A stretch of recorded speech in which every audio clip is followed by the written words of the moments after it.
कौटिल्य यांचा जीवन परिचय. कौटिल्य चाणक्य विष्णुगुप्त या नावाने ओळखला जाणारा एक विचारवंत.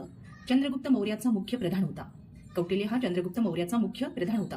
कोणत्याही राज्याला म्हणजेच राजाला थोडक्यात राज्यकारभार योग्य प्रकारे चालवता यावा म्हणून कौटिल्याने अर्थशास्त्र हा मार्गदर्शक ग्रंथ लिहिलेला होता. आणि या ग्रंथात केवळ अर्थशास्त्रासंबंधीचे विचार मांडलेले नव्हते, तर याशिवाय अर्थशास्त्र, राज्यशास्त्र आणि इतर संबंधित विषयाची चर्चा देखील या ग्रंथात केल्याचं दिसून येतं. हा ग्रंथ म्हणजेच कौटिल्याचे अर्थशास्त्र हा ग्रंथ जो आहे तो 430 पानांचा असून तो संस्कृत भाषेमध्ये आहे. हा ग्रंथ केवळ उपदेश करणारा ग्रंथ नाही, तर या ग्रंथामध्ये राज्यशास्त्राचा शास्त्र म्हणून विचार केला गेलेला आहे. हा ग्रंथ व्यावहारिक दृष्टिकोनातून लिहिण्यात जरी आलेला असला तर या ग्रंथाचं लेखन करताना कौटिल्याने आधीच्या काळातील विचारांचा आधार घेतल्याचं आपल्याला दिसून येतं.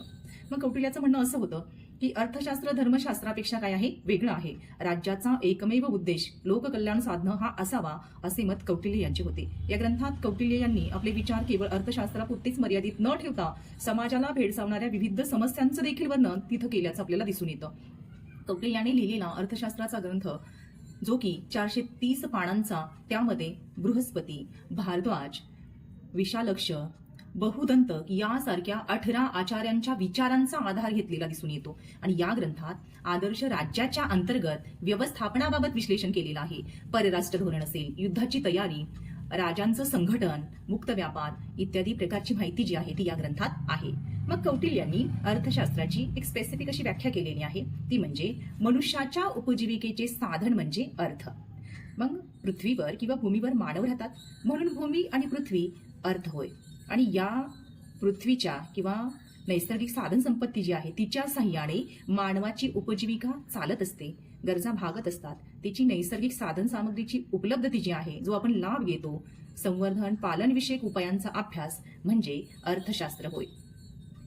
कौटिल्य, ज्याला आपण चाणक्य विष्णुगुप्त या नावाने ओळखतो, हा विद्वान चंद्रगुप्त मौर्य यांचा मुख्य प्रधान होता. त्याआधी तो मगध देशावरती नंद राजांची सत्ता, त्या कालावधीमध्ये म्हणजे मगध देशावर नंद राजांची सत्ता होती. आणि अधार्मिक आणि जुलमी अशा धनानंद राजाकडून कौटिल्याचा अपमान झालेला असतो. आणि त्या वंशाचा समूळ नाश करण्याची प्रतिज्ञा कौटिल्याने घेतलेली असती. आणि ती पूर्ण करण्यासाठी चंद्रगुप्ताला हाताशी धरून सर्व प्रकारचं शिक्षण त्या चंद्रगुप्ताला देण्यात येतं. आणि पुढे याच चंद्रगुप्ताने नंदाचा नाश करून पाटलीपुत्रचे सिंहासन जिंकलेलं होतं. प्रामुख्याने चंद्रगुप्ताला व सामान्यपणे कोणत्याही राजाला शासन करणे सुलभ व्हावे या दृष्टीनेच कौटिल्य यांनी अर्थशास्त्र हा मार्गदर्शक ग्रंथ लिहिलेला होता. तथापि हा केवळ उपदेश करणारा ग्रंथ नसून त्यात राज्यशास्त्राचा शास्त्र म्हणून विचार केलेला आहे. कामंदकाने तर कौटिल्यास राजनीतीशास्त्राचा कर्ता म्हटलेलं होतं. आणि व्यावहारिक दृष्टिकोनातून लिहिलेल्या या ग्रंथातील लिखाण परिपूर्ण किंवा पूर्णपणे नवीन नाहीये, तर आधीच्या काळातील विचारांचा आधार घेऊनच हे लिहिलेलं आहे. विविध मतांच्या वैचारिक गोंधळातून सुसूत्रता आणण्यासाठी हे लेखन त्यांनी केलेलं होतं. मग आधीच्या विद्वानांचं ऋण मान्य करताना कौटिल्यानं असं म्हटलेलं आहे की अर्थशास्त्राचा अंतर्भाव असलेलं राजनीतीशास्त्र आणि कला यांचं वंदनीय गुरु शुक्र आणि बृहस्पती यांना प्रणाम असो. या ग्रंथात जागोजागी जे आहे ते ऐतिहासिक दाखले देत या विषयाचं विवेचन करण्याचा प्रयत्न केलेला आहे. गाव आणि खेड्यांचं शासन, न्यायदान, राजस्व, सैन्य व्यवस्था, राजनय, शेती, व्यापार इत्यादी सारखे बरेच विषय जे आहेत, या अनेक विषयांची चर्चा या ग्रंथात केलेली आहे. आणि काही ठिकाणी केलेलं वर्णन इतकं बारकाव्याचं आहे की ते बघून, त्यातले ते बारकावे बघून आपलं मन थक्क होतं.